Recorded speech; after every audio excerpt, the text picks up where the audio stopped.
So I've had the S25 Ultra for nearly a month now, and I've struggled to do this review because I couldn't settle on how I felt exactly about this phone. On the one hand, it's an incredible phone in bringing peak hardware and performance as well as incredible software features together in a package that anyone who gets it would thoroughly enjoy.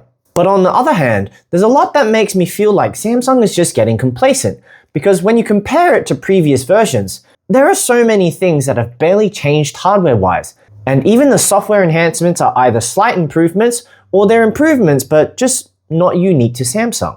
And I get it, phones have now reached a level of maturity where it's a bit challenging to dramatically innovate. But the way Samsung has gone about the S25 Ultra, from the cameras to the battery to the S Pen, even its approach to software, I'm a bit concerned about its future. My name is Nathaniel, and in this video, I'm going to get into the good, the bad, and the ugly of this phone. Starting off with the good, this phone is a dream to hold. The rounded corners really are nice on the palms, and its flat edges give it a look of refinement. What you'll notice if you look closely is that the front side of the edge is flat with the screen, but the back side of the edge is chamfered. The phone is also relatively light at 218 grams, which is lighter than the iPhone 16 Pro Max at 227 grams, but still being able to fit in a spacious 6.9-inch AMOLED display.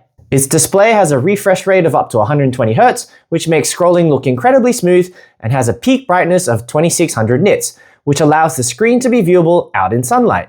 But probably the most underrated feature is the anti-glare coating it has on the screen, which reduces reflections from light sources, and to my knowledge, Samsung is the only company still that has this on their phones.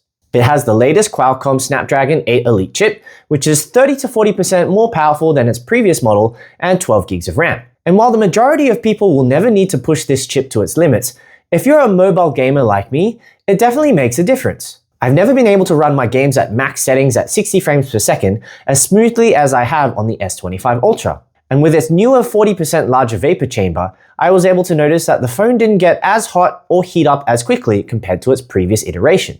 Also, it comes in 256GB, 512, and 1TB of storage. It has your standard Wi-Fi 7 and Bluetooth 5.4, and an IP68 rating, all pretty standard for a premium flagship device. The camera setup is pretty comprehensive as well, with a 200 megapixel main camera sensor, a 10 megapixel 3x telephoto lens, a 50 megapixel 5x telephoto, and a brand new 50 megapixel 0.6x ultra wide lens, and a 12 megapixel front selfie camera as well.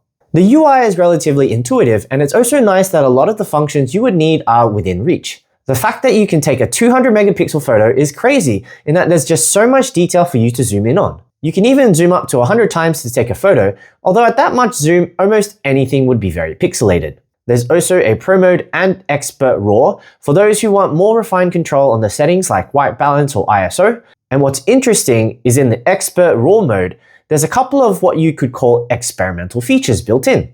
There's a virtual aperture mode, which allows you to manually control the blur in your photos, and an ND filter setting, some astrophoto options, and a multiple exposure setting as well.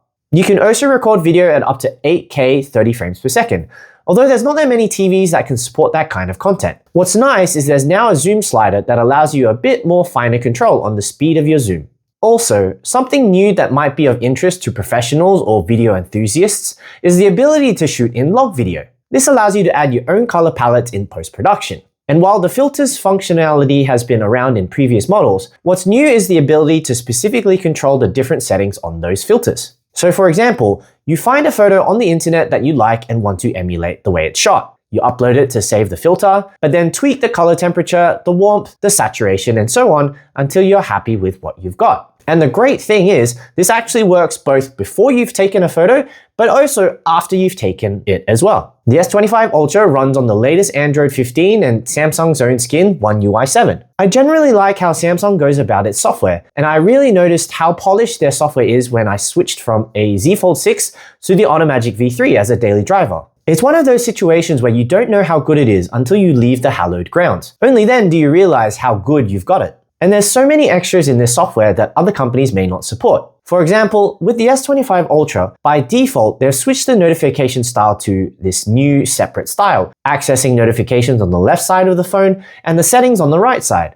This is the same on the Honor phone, but Samsung allows you to switch it back while Honor has no option. Then there's other things like floating window apps or the ability to have live captions for anything, whether it's videos or phone calls. And what's also great is Samsung will support the device with 7 years of major software and security updates. However, the biggest software feature of the S25 Ultra is just the sheer amount of Galaxy AI features they've packed into the device. There is an entire tab dedicated to all these AI features. There are some new ones like Audio Eraser, which, as the name implies, is able to erase specific audio such as wind, music, background voices, and such that might be in a video and allow you to focus in on what you want to hear. Or contextual search functionality in Settings or the Gallery app. Basically, it can now understand the context of what you're trying to say, and the easiest example for settings is saying, "My eyes are tired," and the settings will show you the eye comfort shield settings. Or with the Gallery app, you can ask, "Find photos of me in Singapore wearing a green t-shirt," and it will show me those photos. And then there are improvements on existing ones as well, like being able to access writing assist without needing to use the Samsung keyboard, allowing you to change the writing style of what you've written or summarize what you're trying to say, which you can even display in bullet point form or a table. Something else that got an improvement is Samsung's new version of generative edit. The proof is in the pudding when you try to do the face test, where you cover half your face with a hand and see how the AI copes. Funnily enough,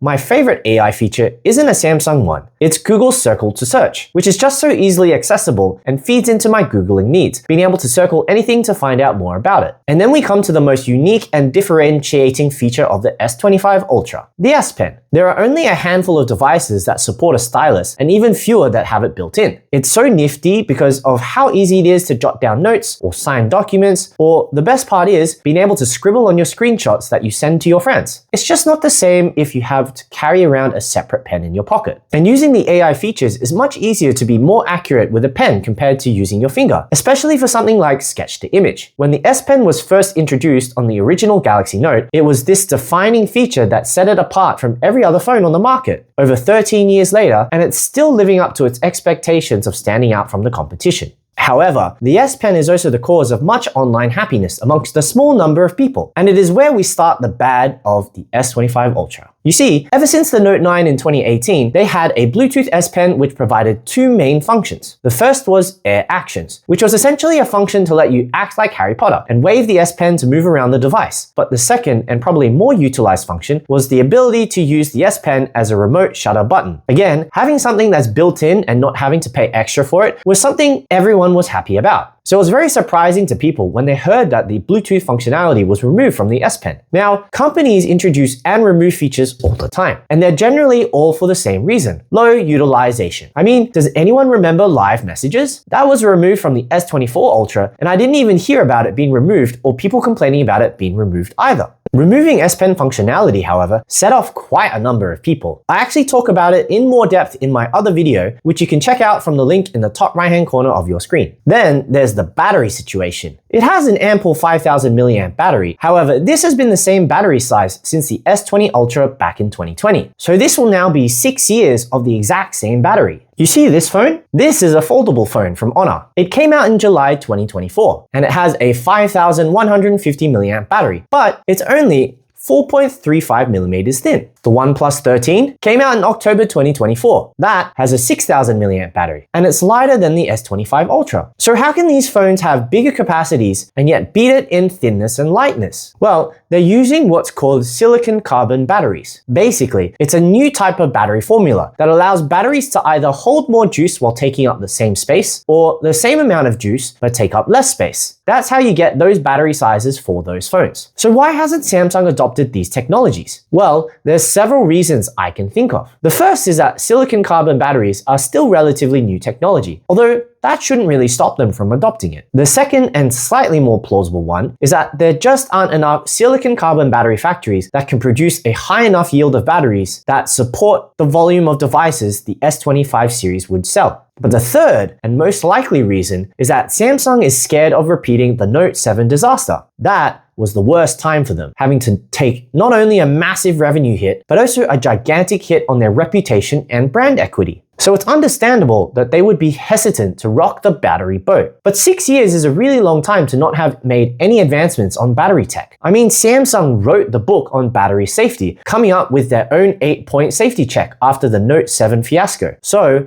they should be more comfortable using new battery types. And then there's the charging situation. I mean, 45 watts is actually still pretty decent, and it can fully charge your phone in roughly an hour. But other companies can do higher, such as 66 watts with Honor and a ridiculous 100-watt charging with the OnePlus, which fills the larger battery in 35 minutes. And to be fair, the S25 Ultra has quite good battery life. In a 12-hour time frame from 7 a.m. to 7 p.m., I was able to get an impressive 7 hours of on-screen time, which included an hour of gaming, an hour of social media, and 3 hours of YouTube, while still having 20% of battery left. However, this is more to the credit of the new Qualcomm chip more than anything, and you have to wonder how much better its battery life would have been if they had started to use silicon carbon batteries. Guess we'll never know. The cameras are in a somewhat similar situation as the battery. The 50 megapixel 5x telephoto lens was introduced last year in the S24 Ultra, although some would say it was a downgrade from the 10x telephoto lens on the S23 Ultra. The main camera sensor has been the same for the last 2 years, since the S23 Ultra as well, while the 10 megapixel 3x telephoto lens has been the same since the S21 Ultra 4 years ago.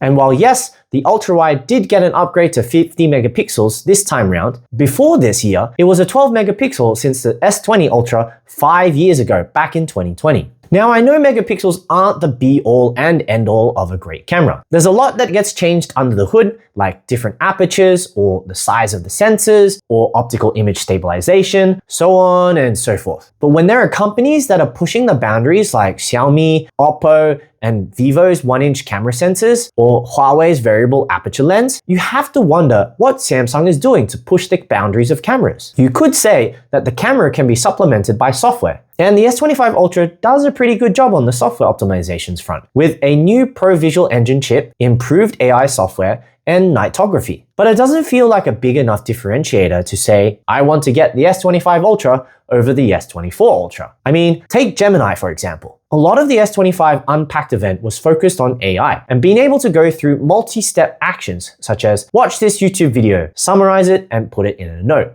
Now, that tech in of itself is really cool. However, this isn't exclusive to Samsung devices. Heck, this is available to every Gemini device out there. The only difference is the Samsung-specific apps, which are Samsung Calendar, Notes, and Reminders. But you can just use Google Calendar, Keep, and Tasks instead. And then there's all the Galaxy AI features. More often than not, they're really gimmicky or not efficient. Call Assist, for example, is basically Interpreter built into the call functionality. But there's a lag between when you speak and when the person on the other line speaks, which just slows down the conversation. Then there's AI Select, which is an updated version of the old Smart Select. It's a good idea in theory, basically putting all the different AI functions into one action. But I feel like it might be giving you too many options all at once, and I struggle to find when it would be a good time to use the functions. Also, how you activate AI Select is not the most accessible either. You have to first swipe open the Edge panel, then stretch all the way to the top to access it. It would be much better if you could activate it by swiping from the corners like you did to activate Gemini on the S24 series, since that function has been moved to the power button instead. And then there's the AI generation tools. Portrait Studio and Sketch to Image were introduced previously, and Drawing Assist is new, but none of them truly stand out as groundbreaking. For example, with Portrait Studio, it doesn't actually recreate the photo in the style you want. Rather, it scans for your facial expression and reimagines that. So having my hand on my head or covering half my face is irrelevant and creates a whole new image instead. Sketch to Image, on the other hand, is only relatively effective if you draw really simplistic things. And the majority of people are terrible artists, so whatever we draw will not come out pretty or what we really wanted. You also can't draw over facial features, which can be a good or bad thing depending on what you wanted to do. Drawing Assist actually isn't too bad from an image generation standpoint, but I find its results wildly mixed. If you were to draw your own idea, it might not come out the way you think. If you upload an image, it will completely recreate it. The text-based option is actually the best, and again, if you give it something relatively simplistic, it will be able to generate it. However, it will not generate anything remotely related to humans. And so you're better off using an image generation tool like Gemini or ChatGPT or something else to achieve what you want to if it relates to humans. You know what's the hilarious part about this review? I actually forgot about Now Brief and the Now Bar. Because I interact with it so little, I forgot it was even there. I'll admit the Now Bar is a little bit more handy, being located at the bottom of the screen for easy access, and I really like that it can give updates on the play-by-play and scores of sport matches. but there's just not enough apps supported for the Now bar, and it's limited to the lock screen only. Whereas with Now Brief, it's good in theory being able to provide a high-level overview of everything you might need in one single place. Calendar events,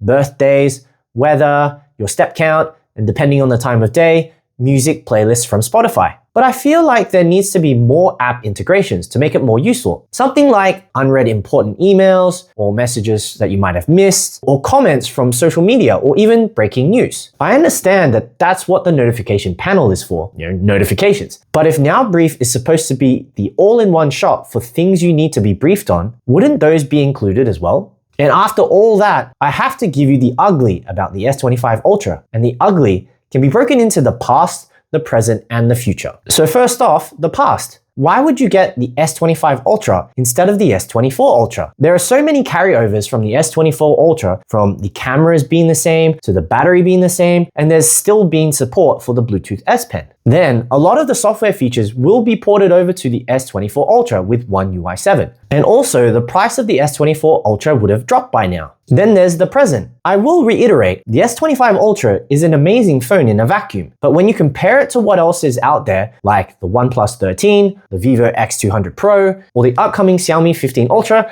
or the unannounced Oppo Find X Ultra, these phones all boast the same chip or similar performances, bigger batteries, faster charging, and comparable, if not superior cameras that will cost the same or less than the S25 Ultra. And then there's the future. Samsung have stated that they will charge for Galaxy AI come 2026, but it's not known how much and for what services it will be for. And I don't think even Samsung knows how much it will charge for it. And with the removal of the Bluetooth S Pen, is this potentially signaling the slow demise of the Ultra series? They could potentially remove the S Pen altogether in the next iteration or two and keep it as an external accessory so that they can make the phone thinner or have a bigger battery. But if they take the built-in S Pen away completely, then what's the point of the Ultra line? Or even buying Samsung anymore? So after all that, ultimately, who is this phone for? Well, if you're looking for a premium phone with great specs, great hardware, and great software, or if you're a fan of scribbling down notes and being able to use a stylus all the time, or you really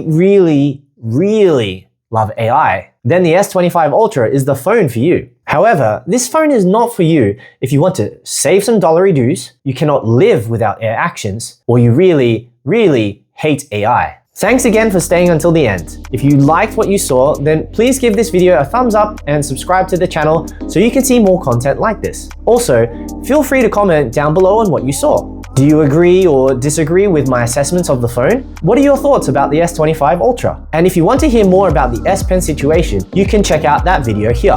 Until next time, I'll see you in the next video.